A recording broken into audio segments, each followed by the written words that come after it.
Reis, capítulo de número 11, a idolatria de Salomão e a ira de Deus contra ele.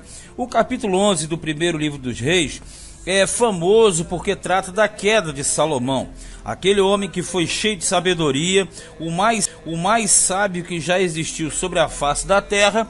Mas, na verdade, o capítulo 11, ele demonstra esta aparente contradição, que na verdade não é uma contradição, é porque a sabedoria de Salomão não impediu dos seus erros.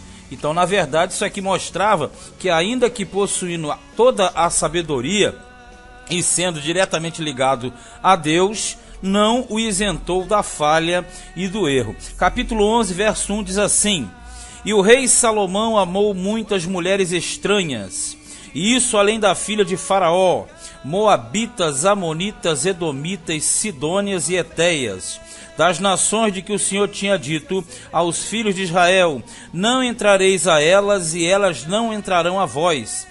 De outra maneira, perverterão o vosso coração para seguirdes os seus deuses. A estas se uniu Salomão com amor. A lei de Deus era bem clara. Tudo isso foi colocado na lei de Moisés a respeito da mistura do povo de Deus com as outras nações da terra. O que aconteceu aqui é que Salomão amou muitas mulheres estranhas. Quando fala estranhas, estrangeiras. E na verdade esse termo amar, a conotação de amor não é um sentimento homem e mulher, aquele sentimento que no grego nós trazemos para o eros, não. Aqui é simplesmente a atração, quer dizer que a todas aquelas que ele sentia atração, ele colocou-as como sendo suas esposas e concubinas também, formando assim um grande harém, além da filha de Faraó, que nós sabemos aqui que foi a primeira. Então, nesse contexto, quando nós trabalhamos em cima disso, nós percebemos que esse contato de Salomão com essas esposas fez com que ele se pervertesse. Ele seguiu a outros deuses de acordo com aqueles que eram adorados por suas esposas. No verso 3 diz: e tinha 700 mulheres princesas e 300 concubinas, e suas mulheres lhe perverteram o coração. Quando fala 700 mulheres princesas, são mulheres oficiais, princesas no caso da classe principal. E quando fala das concubinas, não era um casamento ilegal, era um casamento legal, só que com mulheres, com pessoas de uma estirpe menor, de uma classe social menor. Então, na verdade, as concubinas aqui não têm uma conotação ilícita, como nós conhecemos na nossa cultura atual. Mas o certo é, ele teve o seu coração pervertido por influência das mulheres. Isso aqui é antigo, vem desde o Jardim do Éden e se desenvolve pela Bíblia Sagrada, nós conhecemos muito bem isso. A influência que o homem sofre através da sedução feminina, e foi justamente aqui o que aconteceu. Ele não colocou o corpo duro e automaticamente ele liberou, ele afrouxou e deixou-se levar por essas adorações. 4. Porque sucedeu que, no tempo da velhice de Salomão, suas mulheres lhe perverteram o coração para seguir outros deuses, e o seu coração não era perfeito para com o Senhor, seu Deus, como o coração de Davi, seu pai. Porque Salomão andou em seguimento de Astarote, deusa dos sidônios, e em seguimento de Milcom, a abominação dos amonitas. Assim fez Salomão, que era mau aos olhos do Senhor, e não perseverou em seguir ao Senhor como Davi, seu pai. Então edificou Salomão um alto a Quemos, a abominação dos moabitas, sobre o monte que está diante de Jerusalém, e a Moloque, a abominação dos filhos de Amon. Vejamos aqui, o relato aqui apresenta todo o lado negativo do brilhante reinado de Salomão.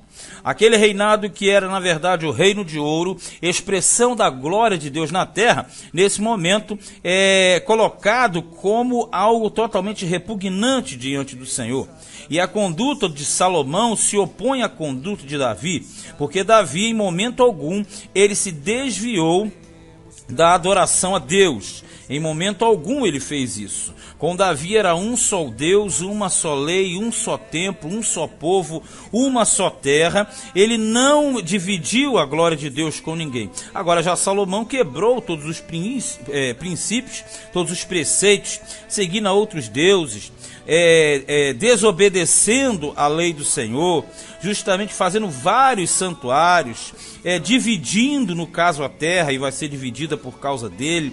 Enfim, Salomão, ele tornou-se o opositor de Davi, seu pai. Tudo que Davi ele construiu, na verdade, Salomão veio a colocar por terra. E em virtude disso, dessas adorações, ele vai receber uma punição que virá de Deus.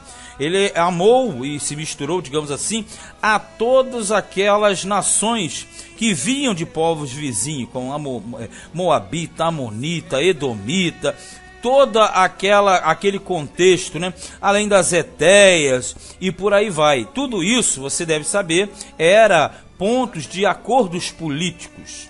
Esses acordos políticos, eles foram o motivo de tantas mulheres estrangeiras dentro do contexto de Salomão. O reino salomônico, na verdade, virou um grande harém misto. Isso aqui, na verdade, tem uma conotação de fundo espiritual. Só que um sentido tem que ser colocado aqui. O reino de Salomão, nesse aspecto, vai simbolizar justamente o reino messiânico.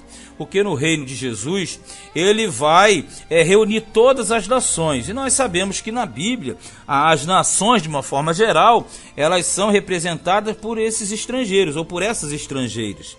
Na verdade, as mulheres estrangeiras que Salomão ele acolhia, elas significavam realmente Cristo acolhendo todas as nações da terra. Só que tem uma diferença: quando Jesus acolher as nações da terra no milênio, ele vai abominar toda a prática idolátrica, tudo aquilo que não provém de Deus, o Todo-Poderoso. Já ao passo que Salomão foi o contrário. Ele incorporou as mulheres aos sistemas, e as mulheres incorporaram ao sistema de Salomão os seus deuses, pervertendo-lhe o coração. Em virtude disso, ele vai ter problemas sérios à frente, muito sérios, porque, na verdade, sofrerá uma disciplina divina. Olha no 8. E assim fez para com todas as suas mulheres estrangeiras, as quais queimavam incenso e sacrificavam aos seus deuses. Quer dizer, ele liberou geral.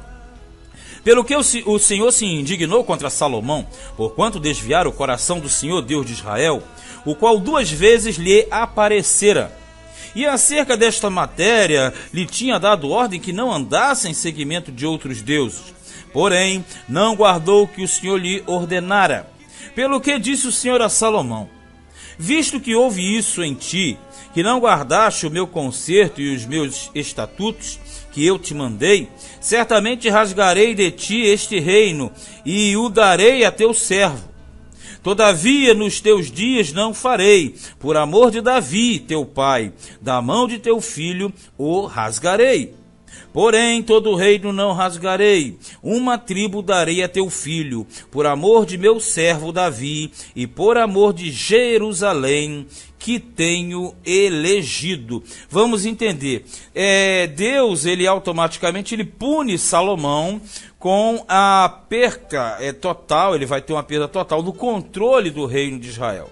Inclusive, o reino será dividido, ele vai ficar simplesmente com uma tribo, que é a tribo de Judá, e mais a de Benjamim, e as tribos do norte, encabeçadas por Efraim, formarão o que é chamado Reino do Norte. Só que ele está dizendo aqui claramente que isso não aconteceria no reinado dele, mas aconteceria no reinado do filho, e isso nós veremos mais à frente. No reinado do filho de Salomão, Roboão, o reino de Israel foi dividido politicamente e religiosamente também.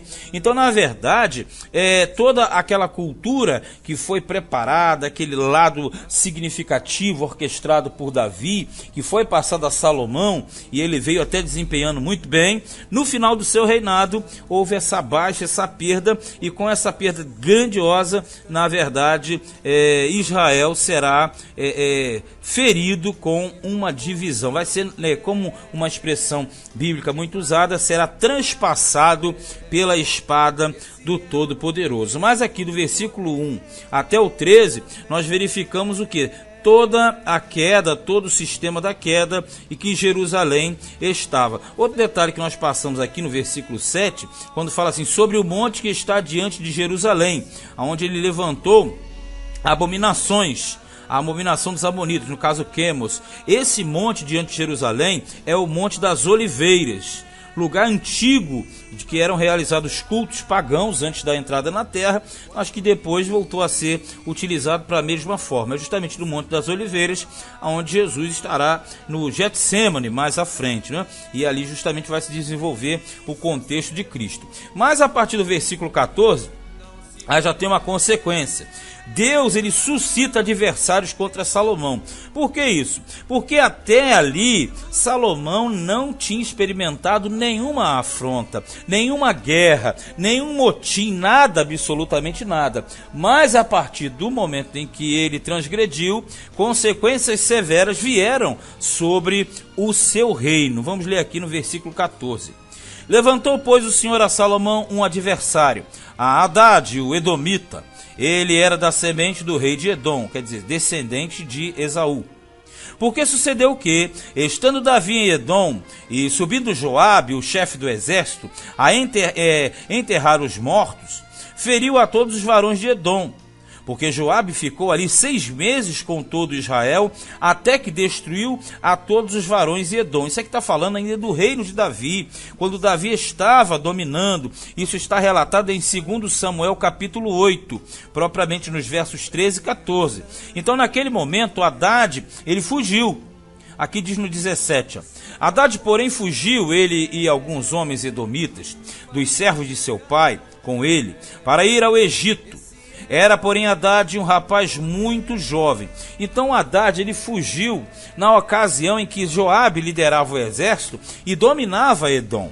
Eles fugiram, ele, Haddad e outros, para o Egito. O Egito sempre servia como uma espécie de asilo político. Versículo de número 18. Levantaram-se de Midian e vieram a Parã, e tomaram consigo homens de Parã e vieram ao Egito, a Faraó, rei do Egito, o qual lhe deu uma casa e lhe prometeu sustento e lhe deu uma terra. Quer dizer, Faraó, rei do Egito, acolheu Haddad e seus homens. E achou Haddad grande mercê, quer dizer, grande favor, aos olhos de Faraó, de maneira que lhe deu por mulher a irmã de sua mulher, a irmã de Táfnis, a rainha. E a irmã de Táfnis lhe deu seu filho, Genubate, o qual Táfnis criou na casa de Faraó. E Genubate estava na casa de Faraó, entre os filhos de Faraó.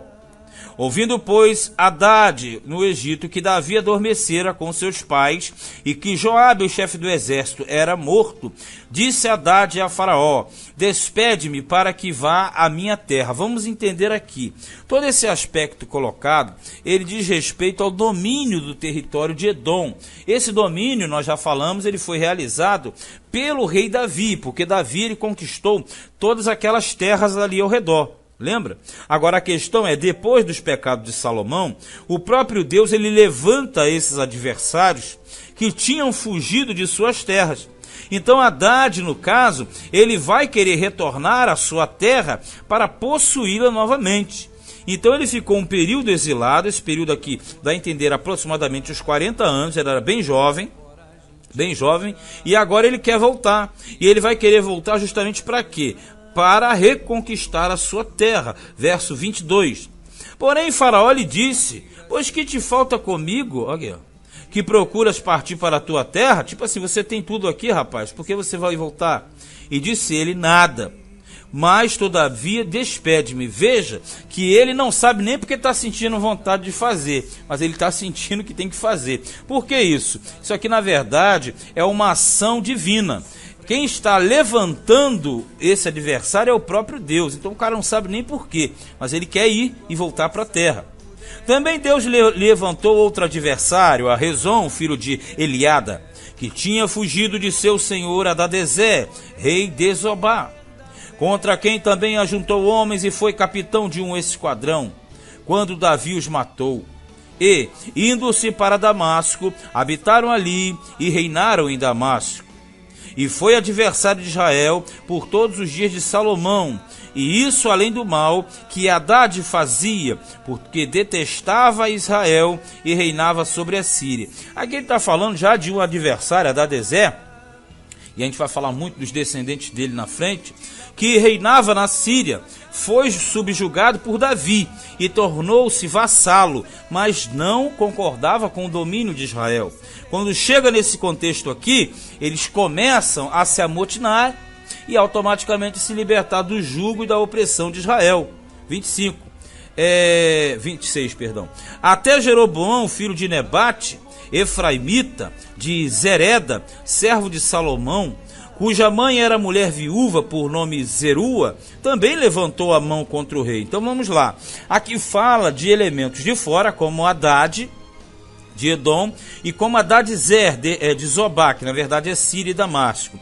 E agora Jeroboão, que é dentro da terra. Vê se você consegue analisar isso geograficamente. Ele está falando que Deus levantou inimigos lá de baixo, porque Edom é na parte sul, na parte do Negev para a esquerda. E, na verdade, Hadadezer é da parte norte, da parte de cima. E Jeroboão é no meio. Porque Jeroboão era efraimita, ou seja, ele era da própria terra, ele era israelita também. Então nós entendemos o quê? Que os focos de motim, eles estão se levantando nas extremidades, que são os inimigos, os vizinhos, mas também por dentro, no caso, Jeroboão. Veja no 27. E esta foi a causa porque levantou a mão contra o rei, no caso Jeroboão. Salomão tinha edificado a Milo e cerrou as aberturas da cidade de Davi, seu pai. Quer dizer, quando ele fala de Milo, nós já comentamos aqui para trás. Milo, na verdade, era uma cidade estratégica, era uma espécie de posto militar. Então ali você vai ter o quê? Você vai ter uma questão de ligação entre o norte e entre o sul, que era justamente um posto, tipo uma alfândega, onde todos que passavam eram ali, digamos, revistados pelo sul. É como se você estivesse entrando num distrito federal. E o homem Jeroboão era varão valente, e vendo Salomão a esse jovem, que era laborioso, o pôs sobre todo o cargo da casa de José. O que é a casa de José? Correspondem às tribos do norte, principalmente a Manassés e a Efraim. Mas aqui se refere, no caso, à parte norte do mapa. Como no sul você tinha uma divisão, e o Jeroboão ele era chefe da casa do norte, ele era uma espécie de governador, você vai ver que Jeroboão vai ser o principal elemento usado para comandar as tribos do norte, visto que ele já era governador daquela área. Sucedeu, pois, que naquele tempo, que saindo Jeroboão de Jerusalém, o encontrou o profeta Aías, o silonita, no caminho, e ele se tinha vestido de uma veste nova, e sós estavam os dois no campo. Quer dizer, o profeta saiu ao encontro de Jeroboão para falar a ele, para dar um recado a respeito do reino. E Aías pegou na veste nova que sobre si tinha e a rasgou em 12 pedaços. Você sabe que 12 pedaços correspondem às 12 tribos de Israel. E disse a Jeroboão: toma para ti os 10 pedaços, porque assim diz o Senhor, Deus de Israel: eis que rasgarei o reino da mão de Salomão, e a ti darei as 10 tribos. Então vejamos, Deus está através do profeta Aías dizendo que Jeroboão reinaria na parte norte, comandando 10 tribos de Israel. E ele vai ficar justamente ali. Agora aqui no versículo 32. Porém ele terá aí ele fala de Salomão. Ele fala que vai rasgar de Salomão e dar 10 tribos a Jeroboão. Aí no 32. Porém ele terá uma tribo, por amor de Davi, meu servo, e por amor de Jerusalém, a cidade que elegi de todas as tribos de Israel. Ele diz que, ainda que corte, que quebre esse reino, o reino de Davi, a descendência de Davi, teria uma lâmpada acesa, teria uma tribo. Essa tribo é a tribo de Judá. Mais à frente nós vamos verificar que a tribo de Benjamim também fica acoplada a Judá. Mas isso a gente vai ver mais na frente. 33. Porque me deixaram e se encurvaram a Astarote, aqui está dizendo claramente, ele deixou no caso e adorou, deusa dos Sidônios, e a Quemos, deus dos Moabitas, e a Milcom, deus dos filhos de Amon, e não andaram pelos meus caminhos, para fazerem o que parece reto aos seus olhos, a saber, os meus estatutos e os meus juízos, como Davi seu pai. Quer dizer, eles se afastaram de mim e têm uma punição, que é perder as 12 tribos, mas ficarão ainda com um resumo, com uma lâmpada, por causa de Davi, que era o pai deles, ou seja, o grande fundador da dinastia e do trono de Israel. Porém não tomarei nada desse reino da sua mão, mas por príncipe o ponho por todos os dias da sua vida, por amor de Davi, meu servo, a quem elegi, o qual guardou os meus mandamentos e os meus estatutos. Mas das mãos de seu filho tomarei o reino, e darei a ti as 10 tribos dele.